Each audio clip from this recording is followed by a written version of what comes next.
different churches, East Coast, West Coast, all over, different contexts. So, And this is going to be fun because we don't know each other. yeah. Like we just met in a 10-minute car ride here, Yeah. but it's negative 49 degrees outside, so neither of us could talk because our teeth were chattering. So I'm just getting to know you now. So we needed to warm up. Yes. Good. All right. So we're going to hear this first Let's time. go. So things in the church have been a little challenging over the past few years. I think we can kind of throw that out as an Understatement. When did that happen? okay. Did I miss So something? what challenges are you facing in kind of the post-COVID, post-pandemic era in the church? Chris, I'll start with you. Oh my goodness. Like, how are things different, change? It's a completely challenging? different road that you're on in ministry. And those that are saying, hey, we got to get back to, pre-COVID, pre-COVID numbers or how we were doing ministry, I'm like, you're using the wrong language. Because if you get back to pre-COVID, that puts you on a road that doesn't exist anymore. Yeah. We didn't move back 3 years, or we didn't move back 5 steps on a road of ministry. We switched roads. And the sooner you can get and understand that, instead of trying to get back to where you were, I think the healthier you're going to be. Because we're in a brand new, it was a game changer, just like 9/11. Yeah. 9/11 changed security, airport, everything from that moment. COVID did the same thing. We're not going back. You got to figure out, okay, this new road we're on, how do we play that game? And that's what we're all trying to figure out. Yeah. Rod, how about you? Yeah, I think before COVID, people were settled, right? So there's sort of the ability to predict, but now there is no predicting. Everything is an experiment, and I like what Chris said. That's right? good. It's not back on the same road. It's a whole new road, but every stop, every turn is an experiment. And so I've been telling my team, right, let's just try. Yeah. Right? Let's try, because who knows what we're gonna find. Yeah. So I love the excitement of it, right? Because I'm an entrepreneur at heart. Yeah. And I like that we get to experiment, we get to try. But there's something else that's different. We've seen what we saw before COVID was, an early part of COVID was almost sort of like a soft apostasy, right? People just sort of tripping, just like leaving, just walking away from God. We're now seeing new people starting to seek God, Yeah. right, at a different rate. And I think there's a new hunger in the land. That's good. Yeah. Yeah. So just kind of follow up on that, Rod. So what types of things are you doing different, or like what's changed, what's stayed the same, what do you hold on to, what are you looking to? That's a great question. For me, I grew up in a very Pentecostal background, but most of my development spiritually was much more conservative. So for us, there's a new freedom, right, to express ourselves in worship, even with some of my Pentecostal flair. Yeah. Right. And so, and we're finding people are hungry for rich worship. They're hungry to encounter God. So that's one of the things that we're doing differently.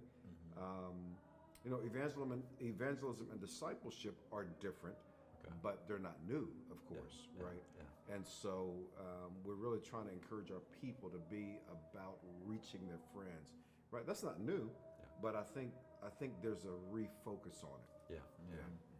Chris, how about you? What changes maybe have you made in structure or process or staffing or?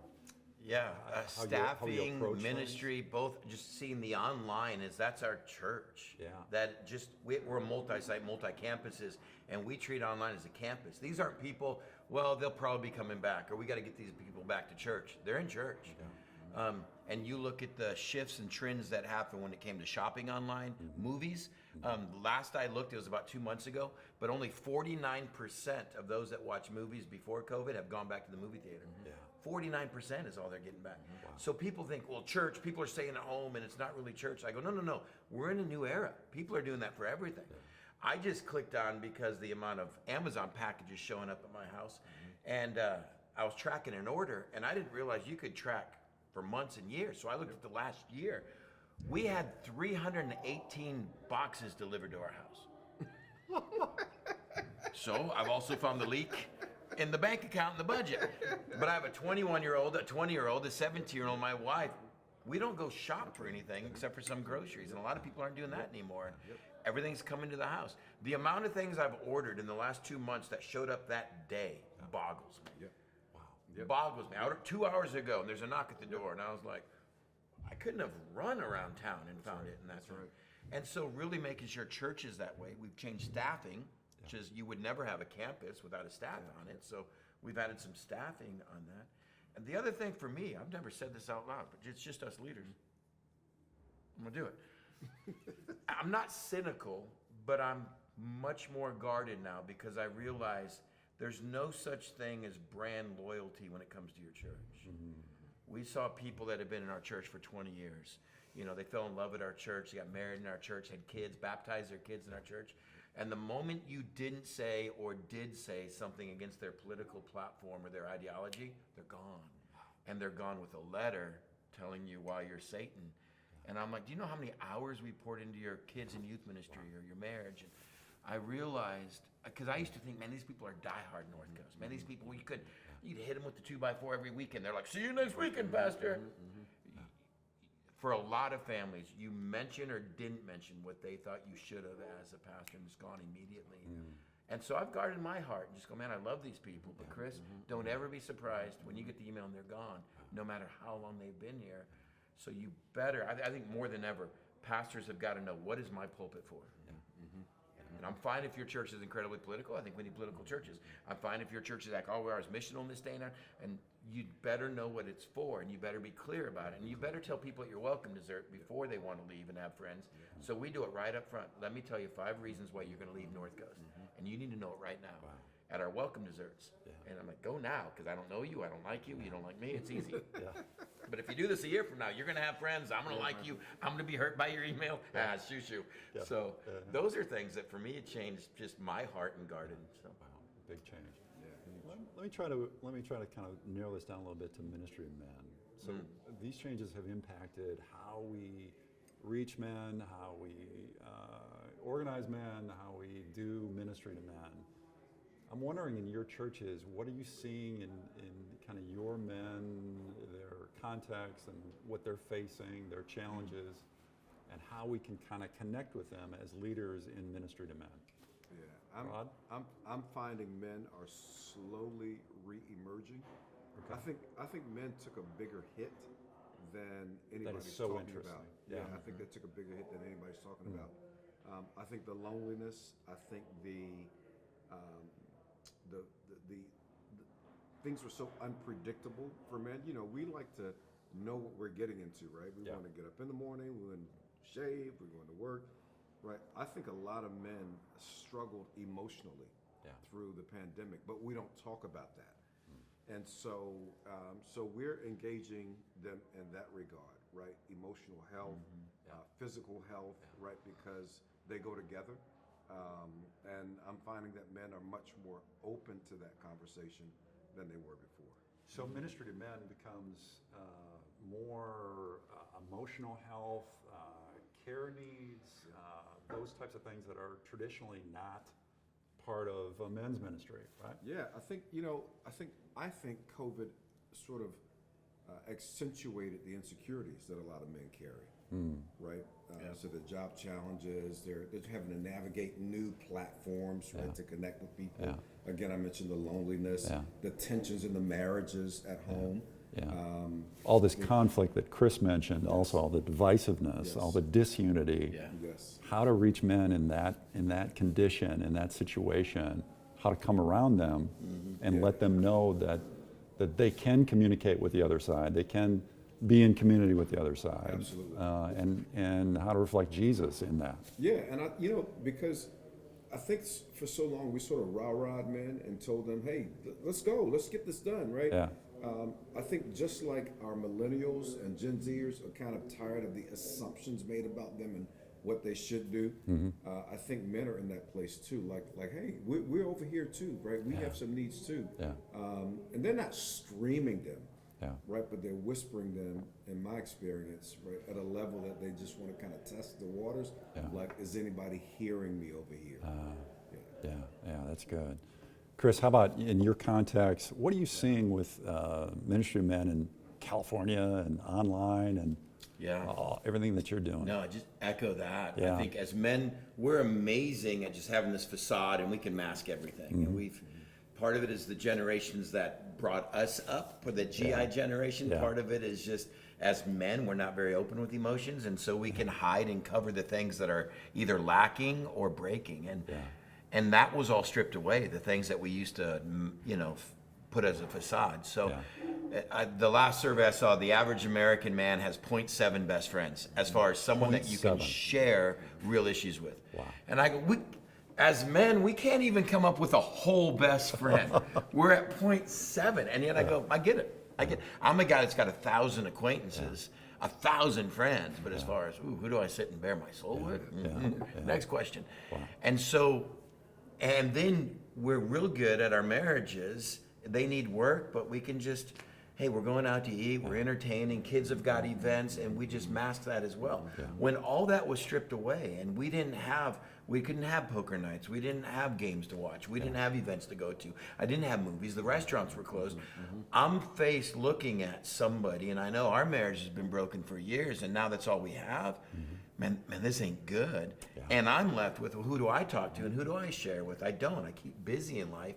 So I don't have to share. And I think that's exactly what he said. It's just men now are left with this thing going, there's something innately in me that I knew was a little broken, but man, did that get magnified these last years. And I think more time than ever now, men just want honest conversation, someone to shoot straight with them, and someone just to challenge them. Even if they disagree with you, they love you're passionate about what your take is. And I think our churches have got to reflect that. Our churches got to unapologetically be focused and masculinity. Yeah. Women are going to come to church. They're much better Man, they spiritual come to leaders. church. Women are going to come to groups. Women are going to come to sharing. But the problem is, if you reach a woman, you're going to reach her and the kids until they get about 12. Yeah. And then they're going to be able to stay home, and dad's not going to make them. And I love our church. I mean, it's just no holds barred. Yeah. We'll get notes because some mom doesn't like that we use screwed up or shut up or I said frick, and my 8-year-old is with me in church, and we have classrooms for an 8-year-old. This is a classroom for mature adults, and I'm trying to get your husband. Yeah. Well, my husband doesn't go to church, and I go, exactly. That's But if right. I clean up everything to That's make right. sure mom and her 8-year-old's happy in church, it's Murrow wrote a book, Why Men Hate Church. Yeah. I didn't read the whole thing. I got to like page 9. It's like every book in my library. Yeah. But I remember I read this comment, why men hate church. The number one reason why men hate church, because they've been. Yeah. That blew my mind. That's it. Out of all the surveys, why do you hate church? I've been. I found it didn't hit me in my masculine soul. Can I just chime in? Go on ahead. this? I had a few more things. Oh no, go ahead, bro. Go ahead and finish. You All got right. Messiah in your title. I'm North Coast. That's just a beach. So go ahead. Look at this guy. Look at this guy. I know. Keep going, Ron. You messed up my thought, bro. No. No, I was gonna say that you just hit it, right? Like, dudes are tired of coming to church where the leader is not authentic, Yeah. Yeah. right? That's what I'm finding. Yeah. Like they're looking at pastors wondering, like, does this dude really feel like I feel? Yeah. Right? Does he hurt like I hurt? Yeah. Because he gets up every week, and his stories are beautiful and they're well crafted, and He's got it all together. He's got it Yeah. all together. Yeah. Yeah. Yeah. And that doesn't mean, when I talk to sometimes guys go, oh, I'm just not Rambo. I'm not going to show up with an ammo belt in my shirt and my hair. And I'm like, no. Authentic is authentic. Yeah. We're not saying you have to have masculine testosterone oozing from stage. Yeah. You just got to be authentic. Yeah, right. You got to be. You know, I'm tired of a pastor preaching at me. I want a guy to tell me what he's learning and struggling with and where and at, and just, hey, and here's what we're doing. Here's how Amy and I got through this. Here's what we're doing with our kids. That's good. And just like, okay, I can trust that guy. All right, so let me take it down to that leader of a small group of men, that ministry to men leader out there in a small local church. Given these dynamics that we've talked about, what do they need to be equipped with, trained with? What do they need to keep in mind in this kind of milieu that we're in right now, this strange time? I think, and Steve and I had a conversation about this, I think men need to be trained to be emotionally aware. Right? They got to learn how to read the room. Yeah. Right? And not just go agenda all in. Gosh, that's good. Right? What's going on Yeah. around you? You got Self-awareness helps. Self-awareness, right? But awareness of the others. Yeah. right? Because if you're not aware, if you can't look in that guy's eyes and say, man, that guy's he's getting high, Yeah.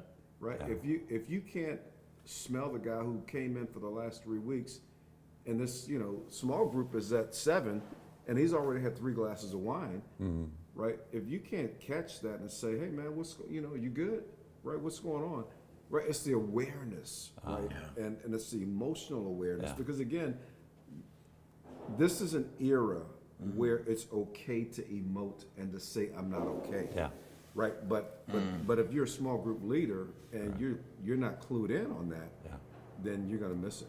That's yeah. good. Yeah, that's really good. That's really good. Now, how do you create an EQ course for guys who don't get it? Because guys, hey, I got an agenda. Here's what our group's doing tonight. Yeah. And it's like, men don't need religion. They need relationship. Yeah. And men don't want to sign up for religion. Yeah. I don't care how you package it. Yeah. We got an 8-week course, and all of you guys, you lost me at course in 8 week. Yeah. Yeah. We're going to have a grill off. If you got a grill, sign up. If you don't, just don't eat that day, because we're going to put stuff in your gut. Yeah. We're going to show up, and something of the Lord may come or not. You know what? Getting men with other men is of the Lord. Yeah. And if we can start honing that, because the other thing is, you got to train the leader. Most of us don't know how to build relationships. Ever since I left the locker room, I don't know how to build a relationship with guys. Yeah.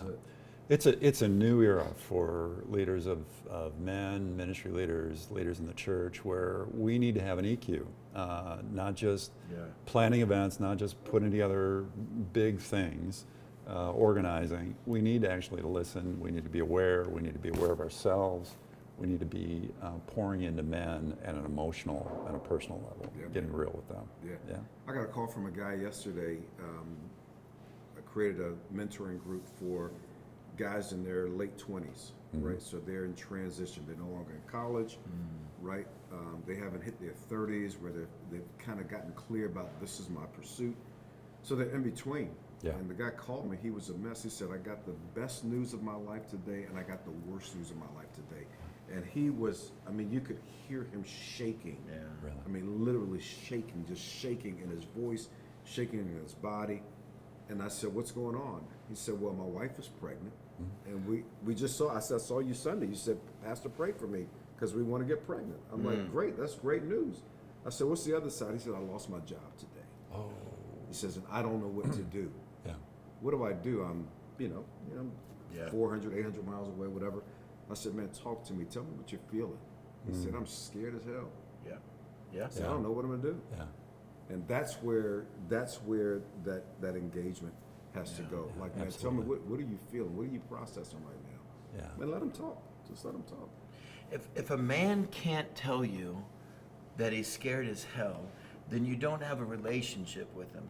And if you don't have a relationship with him, stop trying to pour in biblical principles. Right. Because the bridge that truth travels over is relationship. Yeah. When a guy can talk to his pastor that way, when a guy can talk to his leader that way, you've done something there.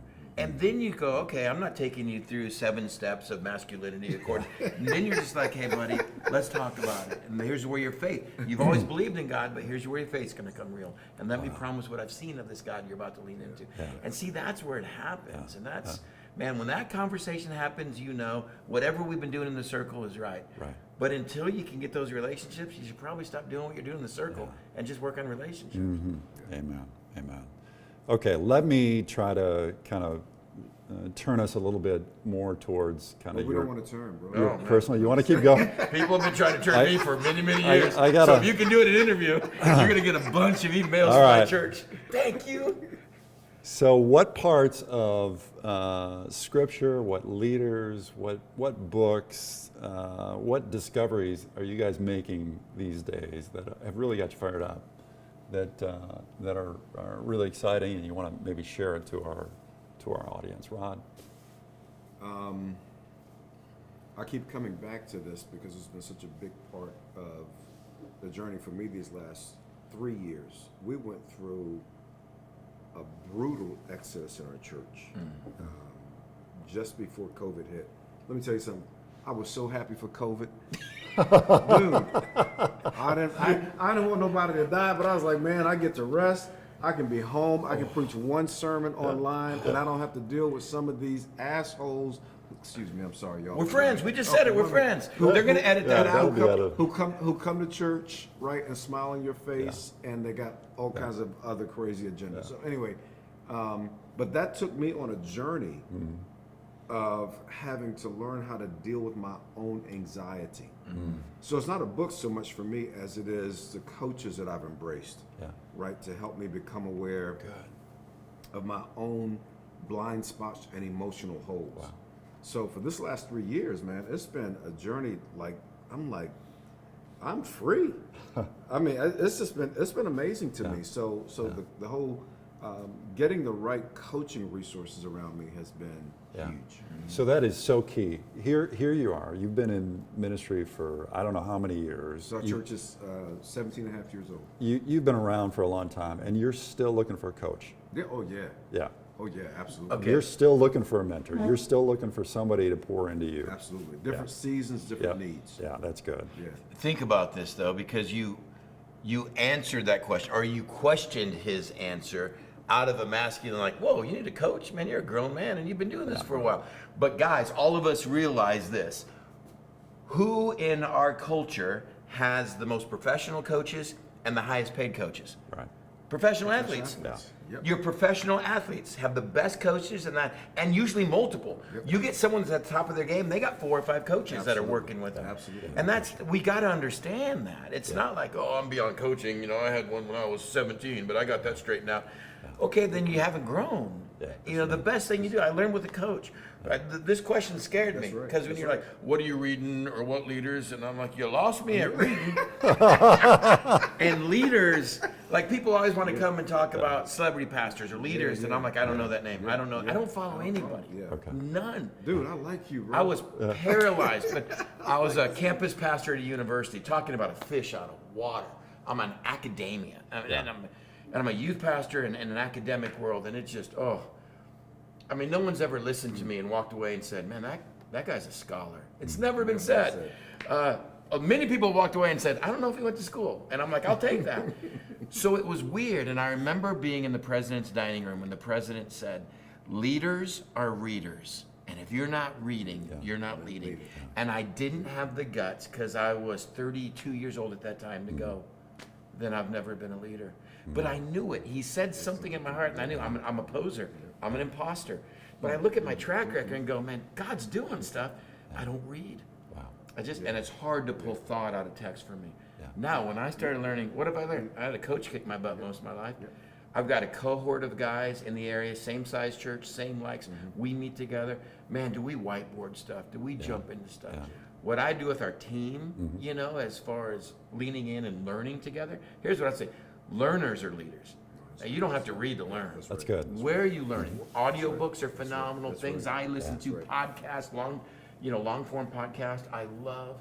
But that's what I needed to hear because the whole time I'm like, geez, everyone thinks I'm a leader and I know I'm not because I have these wacko definitions from academia in my head. Well, we embrace Western thought for so long, and it's starting to shift now. Right, education has changed in America, and it's not going back. Nope. People are sick of paying, right, like double mortgages on houses just to get through college, through undergrad, right? Only to come out and be strapped with debt. Yeah. So they're dying with student debt. Yeah, the system is broken. You said something really powerful, Chris, which was you, right? I gotta hear this. What did you say? You said leaders are not readers. Leaders are learners. Leaders are learners. I like that. Right? Name me one book that the apostles read. Right, but they were learners. They were disciples. They didn't write them, no, so I don't know. I mean, they wrote them, but you follow what I'm saying? Like they're fishermen, tax collectors, deserters of the faith. And we're not against books, right? They were ordinary, unschooled men. Ordinary, unschooled men. Yeah. Right? We're not against books, right? We're not against the learning process. What we're saying is men need room to open up the learning process, right? To learn in different ways. So I tell people in my church, stop telling your children that they have to have A's in all their courses. What they have to have is a heart to learn, right? and help them discover their genius, because they're not a genius in AP English and AP Science and AP Social. They're not going to be geniuses in all of that. In fact, some of them, their genius is not going to be discovered until they're 5 years out of high school, never having gone to college, right? And I'm not against formal education. I'm just simply saying we need to have a different conversation about it. Barna has that 70, and I forget what number follows that. 70% of men will never read a book once they leave their last classroom. Yeah. And I'm like, that's slightly more than half. That's a pretty good number of men. that's a I'm good not great at the math part either, but that's pretty high up Yeah, there. and Listen- so what do we do in the church? We Yeah. say, hey, here's a book. book. Go Yeah. read it. Yeah. Listen, Ozzie Newsome, one of my dear friends and a guy I worked for many years, he's a member of my church, and I have so much respect for him. I used to give Ozzie, I met with Ozzie every week for 14 years, going through scripture. And I would give Ozzie a book, and he's a pastor, you know I don't read. But they call him the wizard. The wizard. Yeah. Because his genius is in another place Yeah. that Coach Wooden couldn't really put in a book. Yeah, that's a great illustration. Yeah, that's good. After he made his decision that he's really done, he's not going back, Tom Brady called me, and he wanted to know, hey, with my life, I can't even finish that story. I don't have enough. I don't know. You had me for a second, I did, Chris. but I You was- did. dude, You I had me was just in. I was right like, there. I was You right don't there. understand. Like, He mentioned Brady. Ozzie Newsome. Okay. I'm like, I had his card. Like Ozzie Newsome. all right, I got one more Brady round. called you. Are you guys One ready more. for one more round? We gotta. Absolutely. Okay. Ministry, as you guys know, can be rough on a marriage. Sure. Yeah. So what do you guys do to keep your marriages strong and vibrant? And what advice can you give those leaders who are watching, listening, on maintaining their marriage and focusing on the right I can't things? tell y'all everything I do. We're doing dinner afterwards. I want Ozzie Newsome story and something else I forgot what I was going to ask you about, but something else came up. Some about Tom Brady. Man, let me, I don't know that I have a recipe necessarily, Yeah. but I try to honor my wife, Yeah. right? We don't have we got, we try to date just all the time, right? Sometimes it's really special dates, right? Sometimes it's like, hey, let's run to the store, and this is a date, right? Right? And you make it a date. Yeah. In the car, Yeah. on the way, Yeah. when you pull off the road, I try to honor her, right? And I try to breathe into her, right? I've been learning to read her, and I'll say things to her like, now, the way you just answered my question makes me suspect right now because I've known you for 35 years. And she's like, you do know me, don't you? I was like, yeah, I do. I know. So can you open that up a little bit for me? Yeah. Right. So I just try to honor her as a person. I try to respect her uniqueness as a person and celebrate that. Yeah. Chris? Any? Same answer, different nuance. Just Yeah. 27 years ago, I sat down with my first wife and we had a 3-day conversation laying out why we were getting divorced. I was a youth pastor. We'd only been married 8 months. Big mistake that we got married. Phenomenal 2 years dating relationship, but we just came in with different expectations, and it was a train wreck. No one hated. No one's cutting the brake lines of the car or anything. We just knew we can't live together.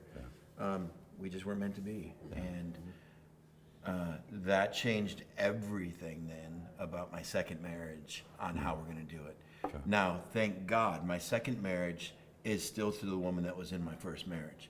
But Amy and I don't count those 8 months. That was our first marriage. It's interesting. And we sat down for 3 days and said, well, we have to get a divorce. Now, here's my thing. I'm a youth pastor in a big Baptist church in East LA. All you need to know for this part of the story is if you're in a Baptist church and you get a divorce, you're no longer the youth pastor. It don't matter the reason. Yep. And I knew I was leaving this inner city ministry that I loved, but we couldn't stand being together anymore. And I still want to get to heaven one day and say, how many angels and what did you do to save us there? Wow. But almost losing the most amazing gift in the world to me. We had to put the wheels back on the track, had to get stuff. But from that moment on, and it didn't just change overnight. It wasn't a prayer. It wasn't a counseling session. And I'll be honest, I wanted to keep my youth pastor job. That's why I stayed with her. That's the only reason I stayed with her.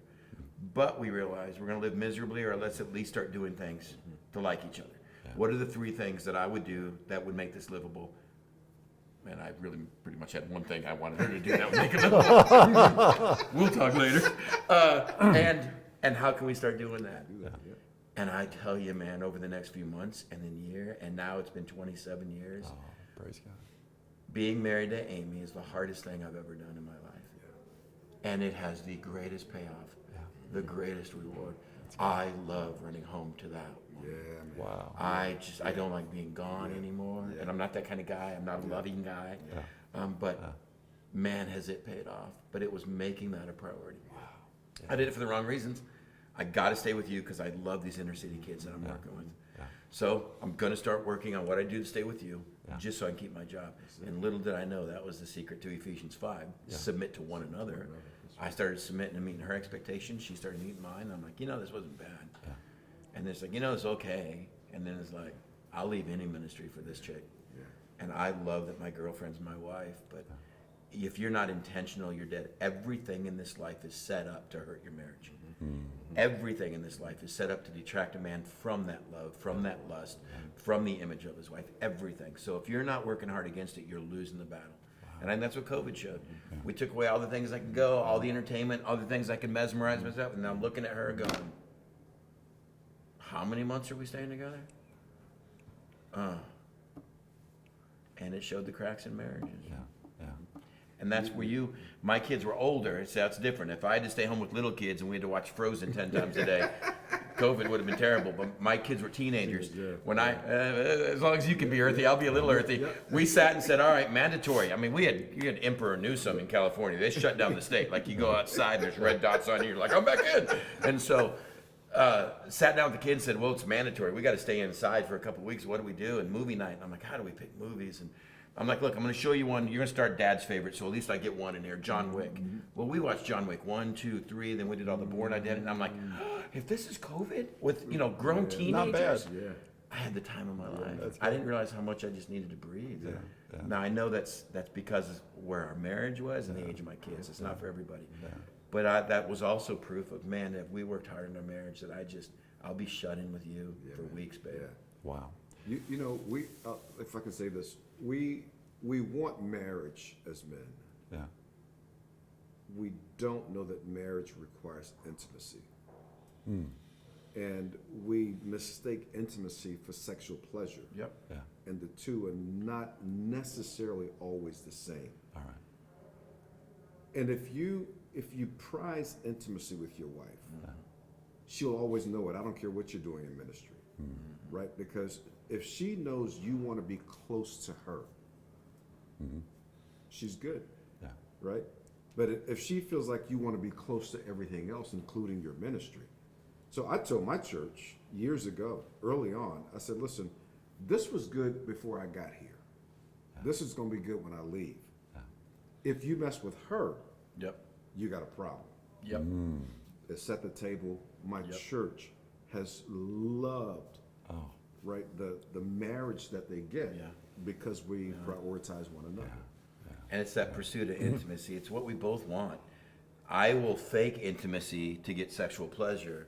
She will fake sexual pleasure to hopefully have intimacy. We both want intimacy. We come at it from different angles. Yeah. But if we learn, man, this is what we're both craving here. We come at it. That analogy just has too many euphemisms in it. We come at it from different angles, but that's what we want. I want togetherness. Together. I just don't know how to get it in my life because it's never been modeled. I'm afraid. Sure. And that's intimacy is intimacy. Yeah. And I don't let people see into me, even her. And it was so hard for this West Texas thick-headed, hard-hearted dude to start being open with, hey, here's what I feel when I get these emails. And I'm like, I don't want to die. And it was nothing about her. I have an inability to be open with the deep things of my nature because no one's ever said, hey, you can do that. And no one's ever treated it the way, if you did come out, that it needed to be a safe person, safe place. But man, when you have that, then you have a home to run to. And amazingly, then I love doing intimacy, even if there's no sexual thing. And Amy loves doing sexual, because now you're both meeting each other's needs. Well, That's a Chris different thing. and Rod, this has been amazing. great discussion. I've got one more question for you. You said that last question. Just one. This is the bonus. Okay. Okay. This is the bonus question, and it is, we've had you here before, and you've come back. What do you like about No Regrets? Why do you say yes when we invite you? Men. Men. That's Man. easy. Men. Man, you're getting men together. Lots of them. Right? We touch the men, we touch everything they're connected to. We touch their jobs and their coworkers, we touch their children, we touch their spouses, we touch their dreams, right? We touch their money, right? In all the best ways, you understand? Because when you can touch a man, that is influence that spreads far and wide. The workplace, the employer, the employees, it's just endless. Everybody, yeah. God was on a rescue mission to Earth. And when he set foot on the planet, the only thing he needed was 12 men. That's it. And really, he's like, I'll do it with 11.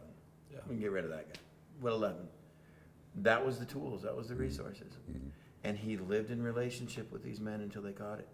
And those men, even though most of them were buffoons, and they argued about the greatest, and cursed him the night he's getting the smack beat out of him, they came around to see it. Yeah. And then they lived that into their men. And we have a conference this weekend, and we're going to read their letters, their books. Yeah. That's the power of reaching a man. Yeah. That's it. Yeah. And so when you guys call, I go, oh, 6 degrees.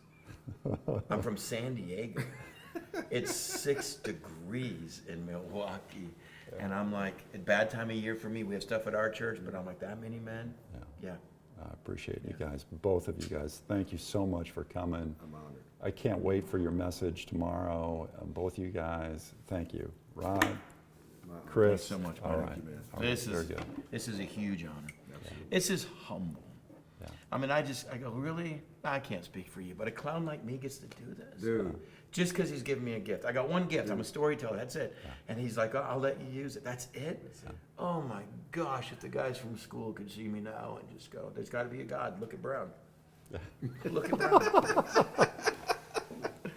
All right, real, man. Julius, thank you so much, guys. Thomas, Julius, thank you. Thanks, guys.